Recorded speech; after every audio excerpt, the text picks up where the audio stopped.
tresnani. Pripun? Kula hormati, kula tresnani.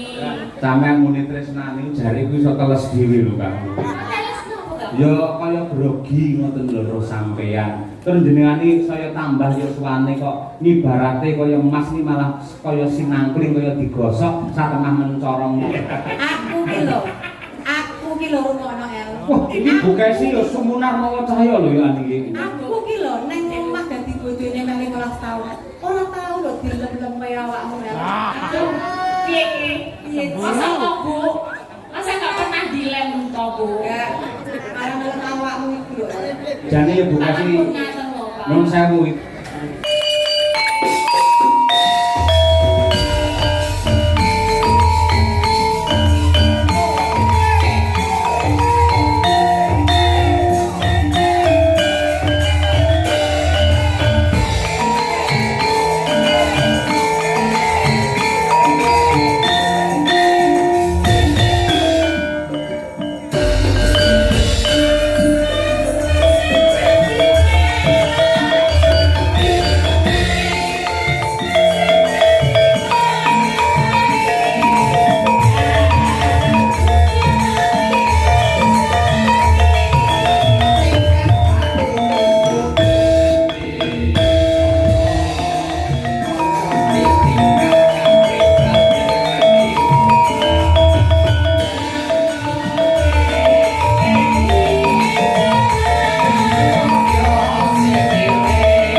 Pripun Mbak Nisa kabare? Ceng, aturaken ilujeng dalu sugeng dalu, macane yulimbo Pak Yoyo. Nggih. Ingkang kula hormati, kula tresnani. Pripun? Kula hormati, kula tresnani. Sampeyan muni tresnani jare kuwi iso teles dhewe lho, Kak. Teles napa, Kak? Ya kaya grogi ngoten lho roh sampeyan. Terus jenengane saya tambah ya suwane kok ngibarate kaya emas ni malah kaya sinangkling kaya digosok satengah mencorong mawa cahya kulabi. Munar ngono Mbak Nisa. Oh gitu, oh iya. Maksudnya Tresna itu kan sebagai sosok seniman yang dalam, sing tak pujo-pujo, ngono, tak idolakan, ngono. Ora Tresna sing kaya ngono gitu loh. Jadi emang mungkin sinarnya itu mergo bar pedok. Aku ki lho rungokno el. Wah, iki bukesi ya sumunar mawa cahya lho ya niki. Aku ki lho nang omah dadi bojone meh 15 taun. Ora tau lho dilem-lem kaya awakmu el. Aduh, piye iki? Masa kok, Bu? Masa nggak pernah dilem toh, Bu? Ya, marang awakmu iku lho. Jane ya bukesi Ngaten lho, Pak. nun sewu itu pendapat yang salah. Bukesi nang dalem ya tak lem ning panjenengane ora krasa. Malah nun sewu rek lak mbiyen bar umroh to. Dadi sithik akeh ngerti basa Arab. Lah, jebul wong Arab kuwi, wong lanang ngelem karo bojone sing putih kemerah-merahan iki lingundang piye? Ya Humairah. Putih kemerah-merahan kuwi ya Humairah. Bukesi ya tak undang ya Humairah. Ora mungkin Pak Irung tak undang Hajar Aswad ora mungkin. Ini kan berarti menunjukkan rasa tresno nih. Rasa tresno kuwi mau digambarte kena sapa apa wae. Nah, Selagine audio awake dhewe yen belen bengi iki ya kaya ngene iki kepenak. nah kandhane. Iki jenenge enek kanca-kanca YouTube Mas. Yen belen manggone kepenak nek kono ditata ya becik manggone. Menika sidenipun Madakara mawi biru mawi pethak tata nggih penak sampeyan. Di sawah nggih penak. Kula Pak Cahyo Putranti niku yen ngendikane kalih bojo mesti kepenak supaya rumah tanggane sakinah mawaddah warahmah. Lah iki pertanyaane siji. Apa Mas? Kowe kapan? Iki lho, Ini dalang. takon tak kuwi sing jenenge tresno karo jodoh kuwi kudu dibedakake. Wong nek umur sakmene nek diomongi ora payu-payu engko selak tuwek, engko selak dadi perawan tuwa. Aja iki berarti wong lagi golek jati dirine. jodone kudu dibedakake antarane jodoh karo tresno. Upamane jujur. Nek wong saka tresno dhisik ya. Tresno. Ya, nek wong tresno kuwi arep suwene kaya ngapa? Kuwi iso ora dadi jodone. Nek ora dadi jodone pedhot tak dung-dung. Pedhot tak dung-dung asyik. Tapi nek jenenge tresno arep kaya ngapa paribasane esuk sore dolan esuk sore mlebu sak mobil yen kudu jojone kuwi bakal pedhot dung-dung asun ngono tak dung-dung. yo Kuwi tresno bedane jodoh. Jodoh arep diawali mau nek ora tresno mung dijodohke karo wong tuwa utawa misale ketemu langsung srek ning ati. Wah, kaya-kaya iki ana sinar sing bakal ganti jodohku. Lah kuwi diwiwiti saka barengan kok tuwuhe rasa tresno nek wis dadi siji. kaya dulure dhewe sing manggon ning mriki bengi iki temu wahyune jodoh wahyune katentreman. Nah, iso muga-muga coba dadi tresno dadi yo jodoh. Ora nggih tak tungtung. Ora. Sing kan sing mau. Ora tak tungtung khusus seniman. Oh, wong iki kok nek tak tungtung wedeng. Maksud jor. Nek naden kaya ngopo Mbak Nun sewu jenengan kok ngendika apa wae kata-kata mutiara sebagus apapun ning nyatane praktekke jenengan kan nun sewu angel mendapatkan jodoh yang sesuai dengan idaman hati. Mergo napa jenengan ora ngerti makna dari mencintai atau makna dari cinta itu sendiri. Oh, tolong dijelaskan. Sampeyan saya tidak lagi. Coba terus no kaya ngopo. Dirone ya. Piro bukan sirah kira-kira. Dirone ya. Tak tuntung asolole. Wong iso bilang iso Reng, ruwono cinta adalah anugerah suci dari ilahi yang mempunyai kekuatan luar biasa untuk menuju ketenangan, kenyamanan, kesenangan dan juga keselamatan dunia sampai akhir. Itulah cinta sejati.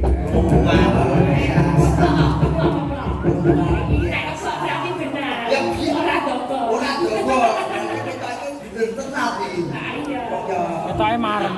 Cinta. Nah, terus sing nomor loro kuwi napa? Cinta terus Napa? jenengan mau ngendikan Mencintai loh. mencintai. Mencintai itu artinya adalah ketika kita tidak menyakiti dan siap dengan ikhlas menerima rasa sakit yang diberikan oleh orang yang kita cintai, itulah makna dari mencintai. Oh, aku yang duwe. Apa? Aku yang duwe jenengan tahu kan jodoh karo tresno. Aku nomor 1 kuwi jenenge bojo. B O J O. B. Berangkat dari suka duka sekarang menjadi cinta yang bermesraan. O. Orang tua sudahlah merestui Kalimantan tresno, Ponorogo ya tresno. J. Jadilah teman hidupmu sampai akhir hayat. Terakhir O. Oleh karena itu jalinlah rumah tangga Anda, rumah tangga yang sakinah, mawaddah, warahmah. Kuwi lek bojo kuwi jenengan mesti wis apalan. Saiki tak tambahi istri. Istri. I S T R I. I. Mas, Apa? bisa cetok pisan kurung tahu iki mergo bapalanku. Loh, zaman saiki iki sing jenenge pelawak dituntut harus cepat cerdas berpikir, ngono kuwi. Istri. Heeh. I. Nuwun sewu dongane lho Mas nggih. Iki padha karo tes-tesan biyen Mas dadi tentara iki yo kaya iki. Hati-hati tenan. Lah kene dosen lho kene wong tani lho. Ora kurang bingung piye nek jas. Istri. I. Insya Allah beliau akan menjadi keluarga yang sakinah, mawaddah, warahmah. Iki mau sakinae penguat. Wis to meneng wae kadung medas lho. Balik lanjut lagi sakinah. Ora kena S. S. sakinah. Setelah itu Anda harus selalu rukun, Anda selalu memadu kasih supaya keluarga Anda menjadi keluarga yang sakinah, mawaddah, warahmah. Nggih, dagelan telek. Kok teh ra ono. Teh. Tatak tutuk ngantos buku sing Yosua dongake kakek-kakek nginen-nginen anggon waringe sakinah mawaddah warahmah. Regu-regu paribasane rono dijak, pulih dijak, oleh rejeki sak kepel diwenehke sak kepel, oleh rejeki sak linjing diwenehke sak linjing. Muga kuwi jenenge wong keluargane sakinah mawaddah warahmah. Terakhir I. Para penonton kula nyuwun, mangke yen pas sakinah bareng mawon ben pucet raine. Ayo. I. Insyaallah begini iki kula pun lunas, Mas. Lah sakinah. Ora pituki mergo nek bareng-bareng kula kehilangan. Yo. Alhamdulillah barokah. Musik kula rampung. Wis to, Mas. Contoh ya, mesti ana sing apik, ana sing elek. Bola tengen Pandhawa ki apik, Kurawa ki elek. Dadi contone aja bab sing apik tok, sing elek. Nek istri utawa bojo lah apik. Apik. Mongko lek seneng karo wong sing kuwi dudu bojone, iki lak jenenge cara kene demenan. Demenan. Persuku demenan. Sakinah. Ayo. Dek, D. demen dolan ning ora kandha bojone. Ayo persuku ya. Mendak tinggal yasinan bae kok wis do bunduk. Lho, An terakhir. anake wis turu, ayo budal. Mas. Saya tambane aja geleng. Persuku selingkuh secepat. Yuk. Serba cepat dan harus dapat. Cak. Wong selingkuh ki kudu cepet lah ora cepet ora iso. Nang YouTube lho. Ya nek kulino iki. YouTube. Li. Iki nambahan ati tresno mergo kasembadan gledek ning koper kono. Apal lu. NG. Aku ngendikane Prawinase sing penting ora konangan, ora dosa. Terakhir kok. Kok ya kok. Nggih. Kok nek konangan lho Mas, hati-hati. Kok konangan piye? Lah ya kok ki rowange lho Mas kok ki. Wae kudu iso. Lek ra iso tarik kembali. Ayo. Kok. Niku tegese ora kena angkuh karo bojone. Kulino bola ben aja ngerti awake dhewe ning hubungane. Wes dadi. Ya aku ora kulino piye. Wong kene hobi. Hobi padate. Biyen jobate sik buka sapa sing nyang pisanan. Kowe. Wah jenengan. Weh. Dapurmu kowe sembayari aku ngono lho. Alah kula nggih jalan dilentok. Ngapunten Mas Cahyo nggih. Mboten napa-napa. Gudange ilmu, gudange budaya nggih Mbak Elisa. Ugi gudange agama. Nggih. Sing teng mriki menika pondok pesantren pun kondang. Darul Fikri. Leres, pondok Gontor, Nah. wonten mriku Arisalah, Wali Songo. Maya, wonten Almawadah. Nggih. Nuwun sewu jenengan nggih lulusan pondok, Mbak. Aku kelas nih. Kowe langsung ngobong wis. Mbok nggih ngono kok piye malah ngobong. Mesake nek guys setelan lho. Aku mau den tenan. Aku kene kuwi sepelan iku di akan dikindate karo Mas Royo. Kuwi batulane entek-entekane pondok bersalin kae lho. Malah muni aku Kristen lah. Pondok bersalin ya aku kok mek pondok kuwi ora ngaji iki bakul cilok lho. Ngono lho kok ya. Lah iya ora gejak anu kok dan sepel-sepelan kok. Nggih. Saya Mbak Lisa, nun saya jenengan kan sudah milih-milih lelaki balik ke mau. Monggo yo sing nate gandeng karo sam. Piye carane ben gak ngomongin ini malah. Aku ben perhatian karo sampean ben ketok. Ini lho Bu Kesi lho gak tahu malah Pak Yoyo tuh tahu duluan lho kalau aku pedot. Hah? 10 tahun. Lah sampean yo ngomong karo aku telem ngomongi mari kaget. Lah nek wiwiti jenengan kok lewe karo aku Mbak. Oh, langsung tiba-tiba ngerti perasaan. Lah aku kan belum muni ngene, minal aidin Bapak izin mohon maaf lahir dan batin. Awan ngono, nyapa lek nyauri sampean kok alhamdulillah aku wis berdoa Pak. Ya kok. Loh, ngono lanjutkan. Dukung lho. Kuwi jabatanmu apa lanjutkan lho. Loh, Pak niku nggih wonten nek ketoke seneng greget saute kepenak ya undur. Tapi jenenge chemistry. Lah iya dari dulu kan istri, dari ini kan chemistry. Aja kira Bu Kesi Mbak Lisa nek pancen diakoni ora apa-apa ngono Enggak kan kuwi. Ibu Kesi lo udah WA sama aku. Oh. Saya semangat ya El, yang penting tuh berkarir dulu aja nggak apa-apa. Tapi boleh aku muga-muga entuk jodohmu ning ojo Pak Yoyo. Aku udah diwanti-wanti. Iya bener Bu Kesi, lan kuwi dawuh Bu Kesi kudu kok estokke. Harus kamu laksanakan. Dawuh lah aja karo Pak Yoyo ngono to. Ning mriko kicah ya kuntabi. Allahumma. Wah, ya melu doa kan. Ya umpamane yo aku kan yo melu seneng to. Oh biasane tanggapannya kono monggo yo berpisane iki lek aku kan yo melu. Lho Pak Gareng pripun niku boten preso pripun ati kula. Kula niku ibarate wayang ngeten Dewi Wara Sembadra sing digarwa karo Raden Janaka. Panjenengan preso to?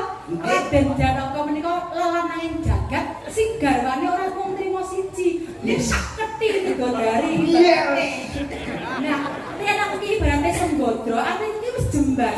Aku malah seneng mergo apa? Bojoku iki berarti laranging jagat dan pinidulane wong wedok sak donya mergo apa? Bojoku pinter melindungi wong wedok sing ayu-ayu tur atine apik. Aku madu karo Lisa ya ora apa-apa.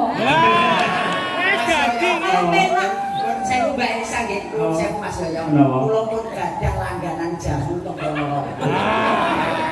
Lambemu aku sing enom ora perlu ngono kuwi. Lah terus ngangge apa? Ora nggih apa-apa ngene iki sing bakoh padane awakmu.